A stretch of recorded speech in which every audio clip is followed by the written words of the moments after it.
Hello everybody. Here is a quick review for the SLO test.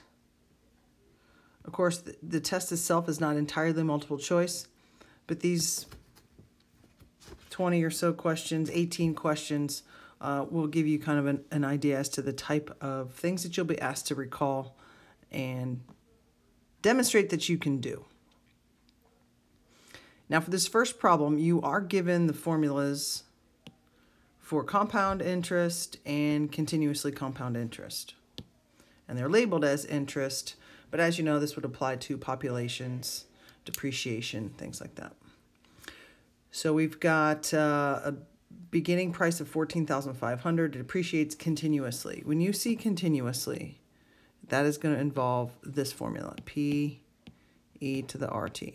Because it's depreciating, it's going to have a negative rate. So our original amount is $14,500. Of course, the E is next. That's just standard in there. We know that it's depreciating, so it's negative 0.15. And the question is asking for the time in years, or T. So that's going to be your variable. And that looks like A. You will not have a negative principal amount generally, so don't be fooled by B or D. Logarithms. As you know, there's questions about logarithms on here. This one's kind of a tricky one in that you're going to have to look at each one. So I'm going to go through each one to give you kind of an example of what each one is. Without looking at the answer, whenever you're dividing, you would subtract. So this should be log of 7 minus the log of 8. The log, whether it's log, common log, or ln, natural log, would go with each term. Term being letters, variables. So that would be a subtraction problem. That's not it. So it's definitely not A. For B, as you know, with a power, you want to bring that out in front. But it looks like they're making 7 the power for x, and that's not true. This should be the natural log of x plus 7 natural log of y. The power only goes with the letter specifically. So it's not that one. For C, but you would group together the numerator and the denominator. So this would be the natural log of 8 minus x. Subtracting, if it's in the original problem, or adding in the original problem, cannot be broken down into anything with common log or natural log. It's just multiply, dividing, powers. Those are the three things that we can separate out by terms. Because we're subtracting, the minus sign would go there. And as we talked about earlier, the 1/2 power is the square root, so that 1/2 power would come in front of the logarithm of that x plus 7. So right now I think it's C. But let's take a look at D just to make sure. This 8 implies that would be x to the 8th. That's the power. That's where we go, and so that's not true. This would be log of 8 plus log of x, written that way because they are being multiplied together. So C is the answer for number 2. Solving logarithm or natural log. It's all about the base. You swoop it out. When you don't have a base, log is base 10, and ln is base e, and those will not be written. For number 3, you'd have to divide both sides by 5 first, because that 5 is sort of stopping you from proceeding. So we have the natural log of 2x is equal to 5, and to undo this natural log, remember that's base e, you come all the way across and back in. So this is saying e to the 5th is equal to 2x. So when you do that swoop, it gets rid of the ln. Now you'd have to divide both sides by 2. So in the calculator, you would put e to the 5th divided by 2. And that is B. Zeros of a function is when it crosses the y-intercept. I'm sorry, the x-axis. I don't know what I'm saying all of a sudden. So zeros are x-intercepts and x-intercepts, or wherever it equals 0. And so you would say, well, this could equal 0, and or this could equal 0. This being, of course, the factors. The multiple is the multiplicity.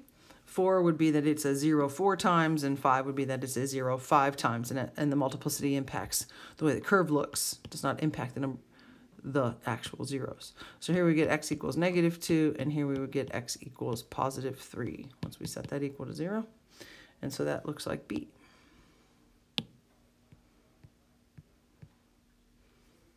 Be careful with this one.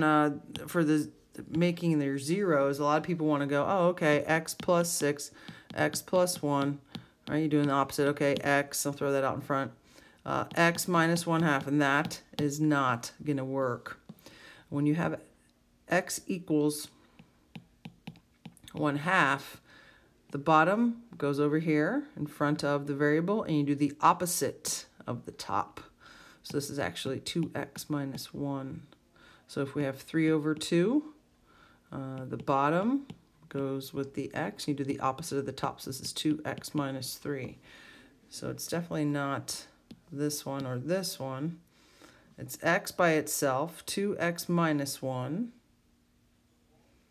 x minus 1, 2x minus 3, x plus 1, so it's D. Horizontal asymptotes. I put it on here twice. Must be something you have to be able to do. You could graph it on the calculator and just take a look at the calculator. Sometimes that's not easy. And sometimes, as you know, your calculator graphs things weird and it's a little bit hard to see. And it may not be worth the time and attention it would take to get that exact answer. When the degrees match, and I'm just looking at the 4x squared over the 3x squared. So by the degrees, I mean the degree, the highest power in the numerator versus the highest power in the denominator. When they match, you ignore the rest of the problem. Doesn't matter how many terms there are, you ignore the rest of the problem, and you look at the coefficients. And so this would be y equals 4/3. If you had a situation where maybe you had 4x squared minus 3 on top of just 3x, where the degrees don't match, actually let's make this 3x to the third, and the higher degree is in the bottom. If the higher degree is in the bottom, it's y equals 0. If the higher degree is in the top, you won't see that. So don't worry about that. That's something we did not do, and you won't see where the higher degree is in the top. So you're only worried about degrees matching or the bottom degree being higher. So be careful in a problem like 7. You want to search the problem carefully. Looks like x to the 4th is the highest one on the top. And it looks like negative 4x to the 4th is the highest one on the bottom. So the degrees actually do match. Get rid of those variables because they cancel each other out. And we would get positive 3/2. So y equals 3/2. Sine of 300, you can put that in the calculator. Remember, you will have your calculator the whole time. Some things you want to remember. 0.866, that's radical 3 over 2. 0.707, that's a close approximation to radical 2 over 2. This one is going to be D because 300 is here. All scholars take calculus. Sign is negative in that quadrant.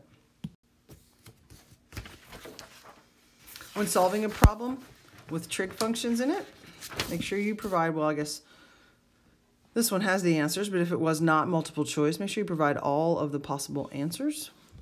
So for this one, we would just have to divide both sides by 2. So the cosine of theta is equal to radical 3 over 2. And it looks like we don't have to, it's only first quadrant answers, so it would be second cosine. That's how, if you need to enter it into the calculator, radical 3 divided by 2. If you had to enter it into the calculator, otherwise, if you just know it, of course, it's 30 degrees. Remember, all of the points on the unit circle go cosine, sine, alphabetical order, x, y. So don't worry about all this other stuff. It's just telling you it's in standard position.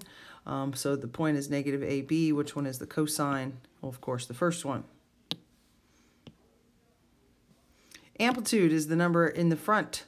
So our amplitude is definitely 2. Period, because its sign is 2 pi over b. B is always the number in front of the x. Whether it's touching the x or out in front of the parentheses, that's still b. So we have 2 pi over 2. And so, oops, I'm going to make this 2 pi over 1, give myself 4 parts over pi over 2. Don't look at that. So the very top and bottom is 4 pi over pi. So our period is 4. So it looks like the answer is D.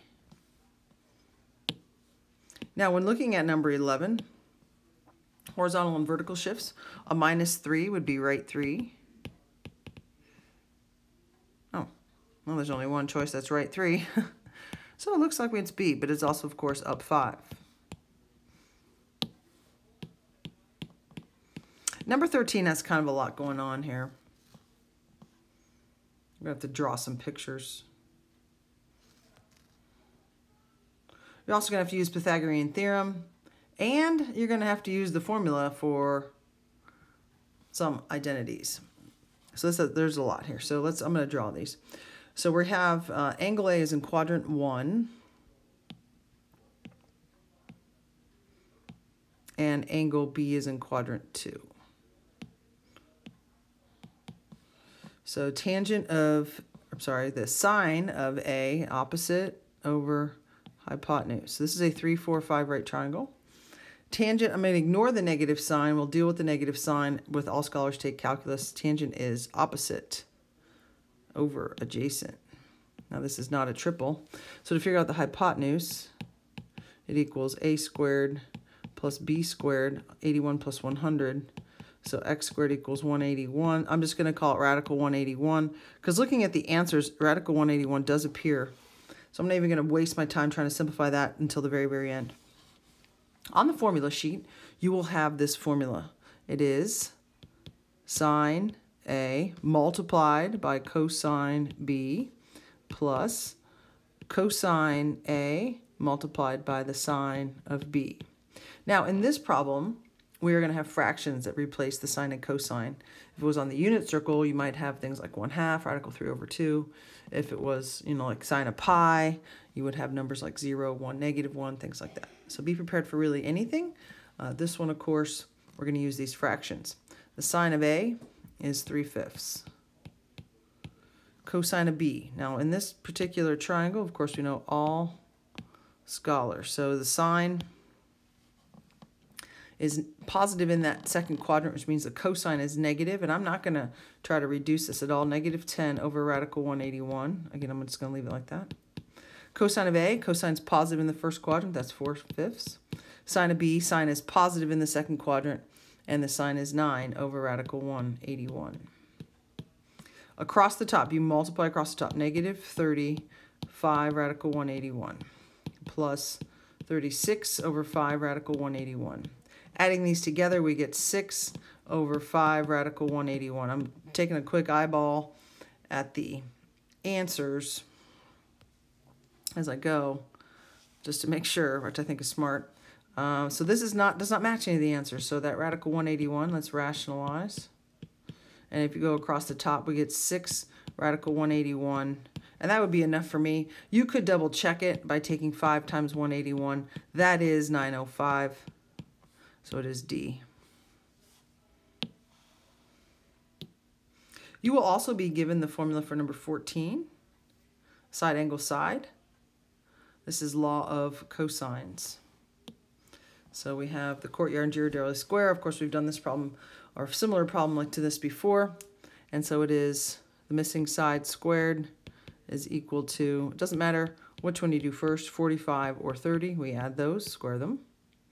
Minus 2 times 45 times 30 times the cosine of that included angle, of course, 105.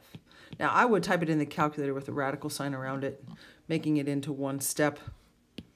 Check your work. Check to make sure you do get A, to make sure you're pushing the buttons on the calculator. If you don't, check to see that your mode is in degrees. That could be another issue. Ellipse. I'm going to draw a little graph just because I think it's helpful.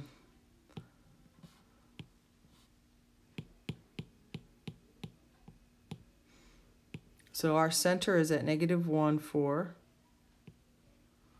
That's capital C, not little c. The focus is at -1, 7. And the vertex is at -1, 8. Now the distance from the center to the focus is your little c. And so that is, of course, 3. The distance from the center to the vertex is A, and A is 4. The center, of course, they told us, the center's at -1, 4. It runs up and down, so A squared should be underneath the Y. So I would say this would be x plus 1 quantity squared plus y minus 4. You do the opposite of the center. I'm going to look at all my answers. It looks like it's C without going any further. But in case you have to go further, it runs up and down. So this is the big one. Where the vertices are, this is the large and an ellipse, not the first one. So underneath the y would go the a squared.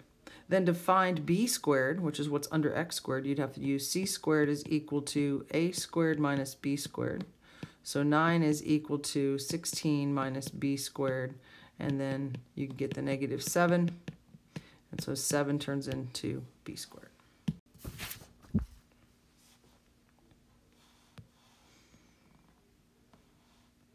Hyperbola.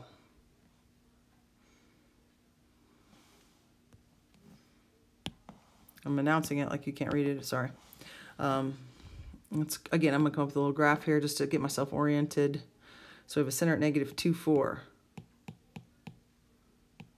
This also tells you we would have, oh, I don't know which one comes first though. So I'm going to hang on one second here. Let's get some more stuff on here. Focus, negative 2, negative 4.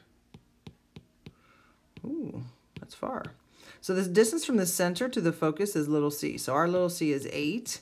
And we know that the major axis, the most important one where the vertices are, run up and down. So that means y squared has to come first. The vertices are first in a hyperbola, which is a squared. So that means we'd have to have the y first. So we're looking at y minus 4 quantity squared minus x plus 2 quantity squared. I got a lot of extra marks there, sorry. Let's see, I'm just trying to look and see if... Oh, we got 2 choices. All right, so I have to keep going. Can't tell if it's A or B yet. Well, if C is 8, we also have a vertex at negative 2, negative 2. There's a vertex. Remember, it goes like this. That's a hyperbola. And so this is, looks like A is 6.